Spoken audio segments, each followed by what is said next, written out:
अङ्गम् हरेः पुलकभूषणमाश्रयन्ति भृङ्गाङ्गनेव मुकुलाभरणम् तमालम् अङ्गीकृताखिलविभूतिरपाङ्गलीला माङ्गल्यदास्तु मम मङ्गलदेवतायाः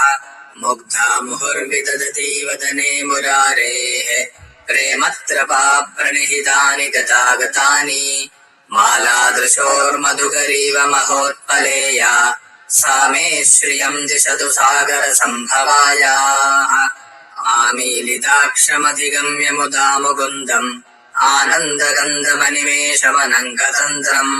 आकेकरस्थितकनीनिकपक्ष्मनेत्रम् भूत्यै भवेन्मम भुजङ्गशजाङ्गनायाः बाह्वन्तरे मधुजितश्रुतकौस्तुभेया हारावलीव हरिनीलमयी विभाति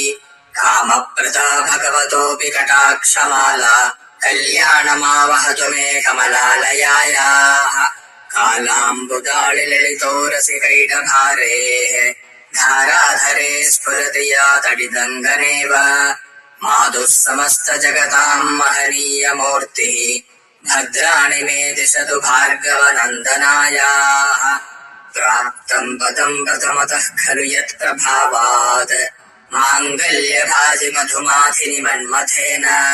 मय्यापतेत्तदिह मन्थरमीक्षणार्थम् मन्दालसम् च मकरालय कन्यकायाः विश्वामरेन्द्रपदविभ्रमदानदक्षम् आनन्दहेतुरधिगम् मुरविद्विषोऽपि ईशन्निषीदतु मयि क्षणमीक्षणार्थम् इन्दीवरोदर सहोदरमिन्दिरायाः इष्टाविशिष्टमतयोऽपि ययादयार्द्रदृष्ट्या त्रिविष्टपदम् सुलभम् लभन्ते दृष्टिः प्रहृष्टकमलोदर दीप्तिरिष्टा पुष्टिम् कृषीष्ट मम पुष्करविष्टरायाः दद्याद्दयानुपवनोद्रविणाम्बुधाराम् अस्मिन्नकिञ्चन विहङ्गशिशौ विषण्णे दुष्कर्मकर्ममपनीय चिराय दूरम् नारायण प्रणयिनी नयनाम्बुवाहः गीर्देवदेति गरुडध्वज सुन्दरीति शाकम्भरीति शशिशेखरवल्लभेति सृष्टिस्थितिप्रलयकेलिषु संस्थितायै तस्यै नमस्त्रिभुवनैकगुरोस्तरुण्यै श्रुत्यै नमोऽस्तु शुभकर्मफलप्रसूत्यै प्रत्यै नमोऽस्तु रमणीयगुणार्णवायै शक्त्यै नमोऽस्तु शतपत्रनिकेतनायै पुष्ट्यै नमोऽस्तु पुरुषोत्तमवल्लभायै नमोऽस्तु नालीगनिभाननायै नमोऽस्तु दुग्धोदधिजन्मभूम्यै नमोऽस्तु सोमामृतसोदरायै नमोऽस्तु नारायणवल्लभायै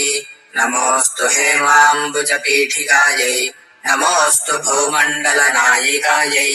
नमोऽस्तु देवादिदयापरायै नमोऽस्तु शार्ङ्गायुधवल्लभायै नमोऽस्तु देव्यै भृगुनन्दनायै नमोऽस्तु विष्णोरुरसिस्थितायै नमोऽस्तु लक्ष्मी कमलालयायै नमोऽस्तु दामोदरवल्लभायै नमोऽस्तु कान्त्यै कमलेक्षणायै नमोऽस्तु भूत्यै भुवनप्रसूत्यै नमोऽस्तु देवादिभिरर्चितायै नमोऽस्तु नन्दात्मजवल्लभायै सम्पत्कराणि सकलेन्द्रियनन्दनानि साम्राज्यदानविभवानि सरोरुहाणि त्वद्वन्दनानि दुरिताहरणोद्यतानि मामेव मातर्निशम् कलयन्तु मान्ये यत्कटाक्षसमुपासनाविधिः सेवकस्य सकलार्थसम्पदः सन्तनोति वचनाङ्गमानसैस्त्वाम् मुरारिहृदयेश्वरीम् भजे सरसिजनिलये सरोजहस्ते धवलतमाम् शुकगन्धमाल्यशोभे भगवति हरिवल्लभे मनोज्ञे त्रिभुवनभूतिकरि प्रसीद मह्यम् दिग्हस्तिभिः कनककुम्भमुखावसष्टः स्वर्वाहिनी विमलचारुजलप्लुताङ्गीम् प्रातर्नमामि जगताम् जननीमशेषलोकाधिनाथगृहिणीममृताब्धिपुत्रीम् कमले कमलाक्षवल्लभे त्वम् करुणापूरतरङ्गितैरपाङ्गैः अवलोकय माम किञ्चनानाम् प्रथमम् पात्रमकृत्रिमम् दयायाः स्तुवन्ति ये स्तुतिभिरमोभिरन्वहम् त्रिमयीम् त्रिभुवनमातरम् रमाम् गुणाधिका गुरुतर भाग्यभागिनो भवन्ति ते भुवि बुध भाविताशयाः